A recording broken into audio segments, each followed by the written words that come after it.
Hey, welcome to the Plumbing Gurus. My name is Carson. On this channel, we strive to save you money and keep you informed on all the proper plumbing practices. Today, we are at a Poly B job. We're on an on-site edition here, and we just want to show you guys our process from start to finish on kind of how we start out with even just quoting a Poly B and how we go through actually the process of figuring out where we're going to cut our holes. So generally, when I come into a house and I'm quoting a job, I just come in, I talk to the homeowner, and I go through and I make sure that we know where all the Poly B is going to be so I can get an idea of how much drywall we're going to be cutting. In most cases, it's all very standard. We're in a very standard house. It's probably about a 1,700 square foot house, and there's an attached garage. So generally what I would do is I start upstairs. Some guys like to start downstairs in the mechanical room to kind of see where they're coming from, but I like to see where the bathrooms are first, and I work my way down, and then I can use the mechanical room as a judge to see where the lines are going to be coming from. So we're going to hop upstairs, and we're just going to quickly look at what kind of bathrooms they have and where they are in the house. And then when we come to the main floor, we can get a much better judgment of where they're going to be. So let's just hop upstairs. All right, so here's the main bathroom. This is just the three-piece bathroom. We've got a vanity, a toilet, and a tub. I always double check to make sure that the lines are coming up through the floor and not through the wall, because if they're coming through the wall, it does make it more difficult to get at them. So in this case, the toilet and the sink are both coming up through the floor, which is great. It's a lot easier for us to access and fish the new pipes in. For the bathtubs, we always want to double check to make sure there's drywall behind them. So for the shower valve, we're going to come over here. This is the bathroom. This is the back side of the tub. Perfect. We know we can come in here, cut a hole, and we can access the Poly B lines. And that sink and the toilet are both on this wall too. So again, we know we can cut a couple holes. If water lines were coming up through the wall, in that case, in the case that's not, but if they were, nice and easy to access, not always that easy. All right, so this is the master bathroom. They're always a little bit more complicated because there's more pieces, right? So there's only one sink, which is nice. Sometimes there's a double vanity in these big bathrooms, but we've got one sink. The hardest part of the house generally are these Roman tub fillers, the RTFs. There's a very good chance that we will probably have to break some tiles to access this. We're hoping we don't have to. Sometimes you can cut the ceiling and then cut the floor out and reach in and try to work on it, but it doesn't always work out that way. And we've talked to the homeowner about this. We always explain to them that we'll do our best to try to get it from below, because these Poly B lines are actually tied into here. These things just go straight down, and there's little attachments that tie right into there with Poly B. So to try to cut drywall and then the subfloor and then try to reach up, you got to have a pretty open joist space to be able to get there and do it. So we won't find out that later, or we won't find that out until later. So then we got a toilet right here. Again, all these lines are coming up through the floor. We got a shower. So again, we got to make sure that there's a back side to this, that we can access that, so that we can cut it and access the shower valve from the back side of it. So we're gonna go check that out. All right, so this is the bedroom. This closet here, this is essentially the shower in the master bathroom there. So this is the back side. So we're just gonna end up cutting a hole right there, and we should be able to access the shower valve there. All right, so we're on the main floor now. That three-piece bathroom, that main bathroom, was right above here. So the sink, toilet, and shower were somewhere here. So we know most likely those lines will run across here and down into this wall somewhere. And finding that is always kind of the hardest part, but usually what we'll do is we'll just cut a hole where we think the sink or the toilet is. The sink, say the sink's right here, we'll just cut a nice square hole here, hope that we find it first try, get up there with a light and kind of see where the lines potentially go down. And sometimes you got to kind of cut another hole, for the toilet and the shower line. So there might be 3 holes here probably, and then one kind of big hole for our 3/4 inch lines going down into the basement. So this is how we would kind of judge and figure out how I'm going to quote a job. So it's okay, we're going to have 1, 2, 3, 4, and then generally we have around 10 to maximum 15 holes in the house. So that way we can kind of let a drywaller, painter, and everybody know what kind of patching they're going to be doing. So next, there's obviously always a kitchen. We've got a kitchen sink, a dishwasher, and a fridge line. You want to be aware of that and what you're going to be doing for that. A lot of times it's Poly B running underneath. Sometimes guys will just run a 1/4 inch line down to the mechanical room or something.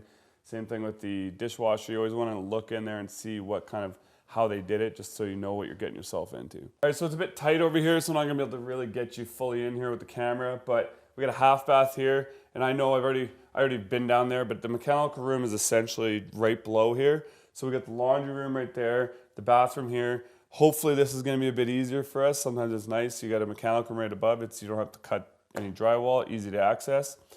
And then the hardest part is that master bathroom and figuring out where everything's gonna be.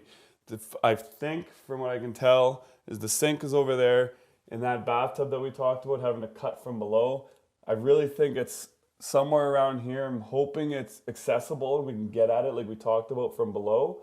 But there is a potential that it could be kind of in the kitchen area above the cabinet. And then the toilet and the shower is actually, I think, toilet's somewhere over here and the shower is probably somewhere over here too. So we won't find out till we start cutting, but we're gonna hop down in the basement and just do a quick run through what's going on down there. All right, so now we're in the basement. They do have a 3-piece bathroom down here. So they got a sink, toilet, and a tub. Same thing, we always want to check for the tub. So the wall for the tub valve, it's actually on this side. So we're gonna be going in this bedroom. And yeah, we should have access to cut behind that. This is gonna be coming down in the wall. So this is where it gets a little bit tricky, but we know that this is gonna back off to the sink and the toilet here, so we should be able to cut some holes there to access it. And then we'll probably have to cut some holes in the ceiling. Most likely the sink and toilet lines come up this way into this bulkhead. You can see a bulkhead here, and this is where you can start using the mechanical room to kind of see where things are going. So if we look up, we got a 3/4 inch poly B, another 3/4 inch poly B running that way. So that will most likely pick up that bathroom and also that main bathroom upstairs. Those lines very likely come down somewhere with that 3-piece bathroom there. And then the rest of the house that we talked about, remember we said that half bath? Boom, look, we got a toilet and a vanity sink here. So we know that's gonna be a nice, easy replace. And then the laundry room is gonna be somewhere directly above us, somewhere up here. And then the 3/4 inch lines that go upstairs to the master bathroom are somewhere up here too. Oh, we got our kitchen lines. We can see our kitchen lines run that way. All right, so for the master bathroom, I don't actually see a set of 3/4 that I thought would go directly up here. So far, I only see the 3/4 running that way. Again, once we start cutting, we'll find things. But this just gives us a general idea of where we need to start looking upstairs kind of thing. Another big one is your hose bibs. You always want to make sure you know where your hose bibs are going. So your sediment faucets, your garden hose, whatever you want to call them, we call them hose bibs. We like to run them back to the mechanical room and put shutoffs with drains and everything in the mechanical room and not up in a ceiling somewhere like they used to do. So we're gonna have to kind of trace those. That'll be something we're gonna be showing you once we start cutting and everything. So hopefully you enjoy this video, and we're gonna show you everything from start to finish on how we do a poly B.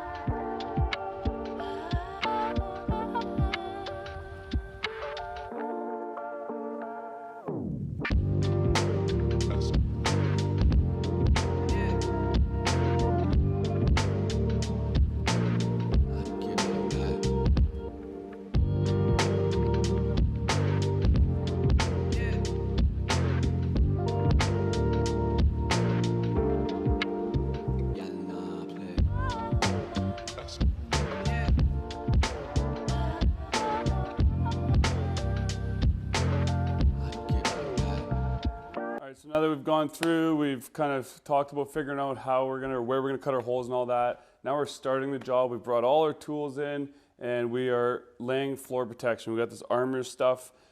We used to use just blankets, but the problem with blankets is, and we still have blankets in some areas for carpet and whatnot, but it's so much easier to clean up. And this type of flooring, it sticks, it's waterproof, and it's kind of permanent until the job's done. So this flooring protection that we use is fantastic, and it is apparently reusable. We'll find that out. This is kind of like one of our first real jobs using this stuff, so we'll see how it goes.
All right, so we have finally finished this poly B. Normally it'd take us about 2 to 2 and a bit, but we took about 3 days because we did a bunch of filming on this one. So I'm just gonna do a quick walkthrough. As you can see here, this floor, the house, when we leave and we're done a job, we have it cleaner than it was when we got here. We vacuum, we mop, we make sure that the house looks better than it did when we first got here, because that is just gonna look good on us. and hopefully the homeowners and our clients are going to want to recommend us to do more work for other people. So we're going to quickly just walk through and kind of show you what we did here. In this scenario, you know, sometimes you make a couple mistakes and we didn't really realize this was a bump out. So when we were upstairs, we thought the tub would be right here and we ended up having to cut 2 holes. It happens, sometimes you don't see that. So then we ended up cutting another one for the toilet, another one for the sink here. And it was all kind of semi-home run. And semi-home run means all the 1/2 inch lines ran down to the basement and tied into the 3/4 inch lines downstairs. So sometimes it's honestly more of a pain in the ass when you're doing these because it actually creates more holes because now you're trying to find all the 1/2 inch lines. So what we did is we just did 1 strip up and 1 strip over instead of sending, you know, 3 strips down. We just did it our way where we run 3/4 up and then just take 1/2 inch branches off and tie everything in. So this is the main bath over here and the basement bath directly. The half bath, we can show you what we did in the basement. And in here, we just, again, everything from the master was ran down separately. So the shower lines actually came in behind here. Behind here in the door, there's a hole here. We ran our new shower lines down there. This is the Roman tub filler. I had kind of talked about it before about having to possibly break tiles. We didn't have to break any tiles, so that saves the homeowner probably at least $1,000 worth of tile work. So if you come over here, I can kind of get you to look up there. And we were able to cut a nice big hole, used my Sawzall very carefully without cutting anything or wrecking anything. And then I just kind of like notched out the piece of wood there that was in our way. And then I just took some 1/2 inch copper cutters, cut the copper with my mini cutters. And then we used our little M12 Pro Press tool with a Pro Press coupling and a bullet inside the coupling, and boom, we were able to do it without wrecking any tile. So that's a bonus for the homeowners because that's, you know, they don't have to deal with the tile now. So then we had the master sink and the laundry room. We just kind of reran everything down into the mechanical room there and put a new laundry box on with hammer arresters because that's actually code now. And for us to tie into it, we had to put in a new one anyways because the old one was Polybutylene. So now we are going to go down. All right, now we're in the basement, and over here we had a hose bib. We cut 1 hole and we fished it all the way through.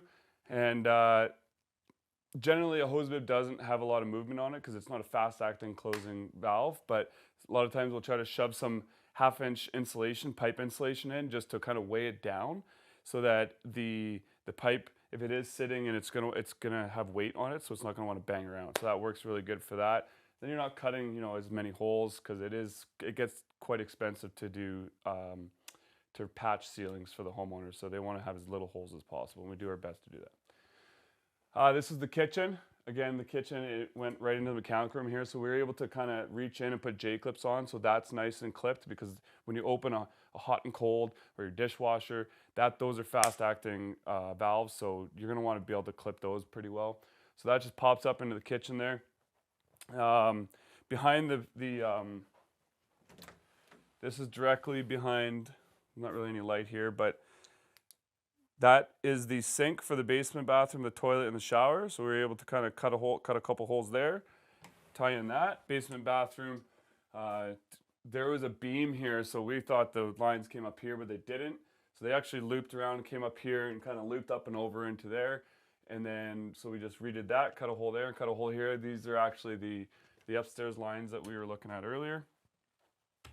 And then in here, we ended up just cutting 2 holes in the mechanical rooms directly that way. So we were able to kind of fish through, tie in our lines that go upstairs, tie in our basement bathroom, and our hose bib is over there. We were able to kind of like loop it all the way around and get into the mechanical room that way. And now we'll go show you the mechanical. This mechanical room wasn't bad. Sometimes they're pretty tight and really hard to work in. Just come on in here. So I'm just going to kind of briefly, it's hard to see everything, so I'll just kind of go through with you. All those 1/2 inch lines that came down from in that laundry room that came down from the master, they all came down here and we just tied in to our 3/4, and we just kept with the semi-home run for that because it was just easier for us in this situation. Sometimes we'll make it work where we can just run 3/4 up and branch off and tie everything in, but in this situation is just, we might as well just do it the old way. So this is an old style valve that you need a wrench to open and close. It was nice because this is all copper. Sometimes this is actually poly B, and you can't change that because that's going into the ground and it goes really deep, and good luck getting that out. So This was also PEX, so we got pretty lucky there. We didn't have to change any adapters or call the city to replace the meter or anything like that. Sometimes we do. So we put a new valve on, so it's easier for them and us to just open and close. Our hose bibs, we always like to put, we have to have shutoffs with drains, but we like to put hose bib drains on there so they can just put a bucket under here to drain their hose bibs in the winter because we have freezing temperatures where we are. We do put frost-free hose bibs on too, but we still highly recommend that you always drain them because they can still burst if you forget to take the hose off or something like that. So always, always, always remove your hose and try to drain your hose bibs if you have freezing temperatures. So this was just the laundry and the master, same thing, laundry and master. This is cold, this is hot. We've just tied back into the hot water tank. We cut out the copper, we pro-pressed onto the copper. Tool is amazing, no more soldering, it's quite nice. Switched it to PEX and that was pretty much. So that's pretty much our Poly B. If you have any questions at all, let us know. We're locally from Calgary, so if you are looking for us to do a job or want us to come look at something for you, you can always give us a shout. The company is KPN Plumbing. The channel is the Plumbing Gurus, but our plumbing company in Calgary is KPN Plumbing. So if you have any questions, let us know and we can't see you on the next video.